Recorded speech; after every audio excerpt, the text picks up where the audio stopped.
अस्सलाम वालेकुम।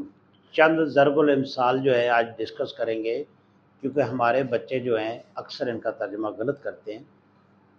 तो ज़रबुल इम्साल जो है इसको इंग्लिश में परवर्ब कहते हैं।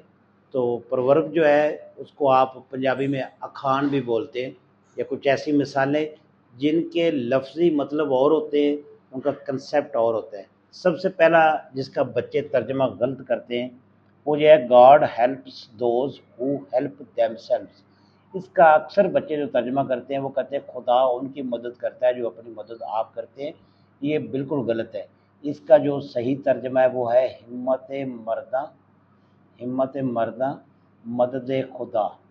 अब ये जो चीज़ है, ये इसको आगे जाकर डिस्कस करते हैं कि हम रूल क्यों नहीं चेंज कर सकते।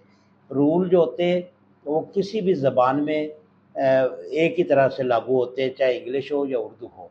इसका तर्जमा जो ये लंडे के प्रोफेसर आजकल आए हुए हैं और ये गाइड्स में भी मौजूद है, बच्चे मेरे पास उठा कर ले आते हैं कि सर ये देखें गाइड भी लिखा। गाइड जो है वो अनपढ़ लोगों की ईजाद है, पढ़े लिखे लोगों के साथ कोई तल्लुक नहीं गाइड का, ये मैं बड़े दावे से कह रहा हूँ।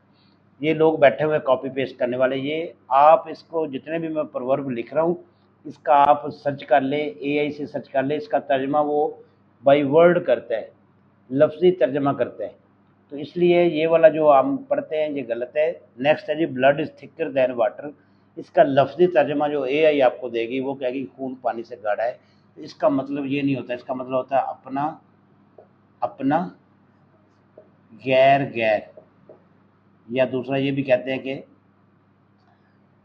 गोश्त नाखूनों से जुदा नहीं होता, यानी कि अपने ही हमेशा दुख दर्द में शामिल होते हैं। अगला है जी, नाच ना जाने आंगन टेढ़ा।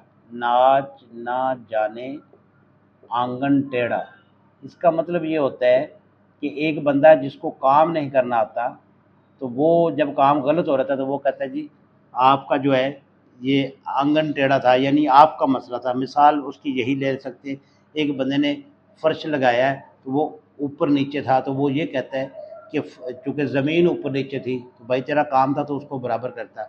या कोई बंदा ऐसे कपड़े सी लेता है कि वो कपड़ा गलत सिया जाता है, तो वो जब उससे कहते हैं दर्जी से कि यार तूने कपड़ा ख़राब कर दिया, वो कहता है जी कपड़ा ही यहाँ से टेढ़ा था। भाई टेढ़ा था तो आपने ठीक करना, यानी अपनी गलती दूसरों पे डालना।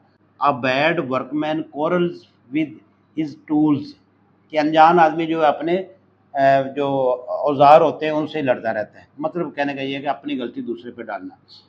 मनी मेक्स द मेयर गो, इसका लफ्ज़ी तर्जुमा आप देखेंगे तो इसका मतलब बनता है कि रकम जो है उससे घोड़ी चलती है। तो इसका तर्जुमा नहीं है, ये नॉन सेंस है। तो बच्चे जो एआई से तर्जुमे करेंगे तो फिर ऐसे ही आएंगे। इसका मतलब होता है दाम बनाए काम। अगला जी लास्ट वाला देखें, बंदर क्या जाने अदरक का स्वाद। इसका मतलब ये होता है कि कोई ऐसी कीमती या अच्छी चीज़ किसी ऐसे निकम्मे बंदे के सामने रख दी जाए जिसको उस चीज़ का पता ही ना हो। तो इसका होता है जी, casting pearls before swine. Swine बोलते हैं खंजीर को, सूअर को भी बोलते हैं, या किसी गलीज शख्स को भी बोल देते हैं स्वाइन, कि यानी आप हीरे मोती जो है किसी सूअर के आगे रख दो तो उसको क्या उसकी कदर होनी है। तो इसका इंग्लिश में तर्जुमा ये होगा, कास्टिंग पर्ल्स बिफोर स्वाइन, बंदर क्या जाने अदरक का स्वाद। उम्मीद है मेरी ये वीडियो आपको अच्छी लगी होगी। बहुत शुक्रिया।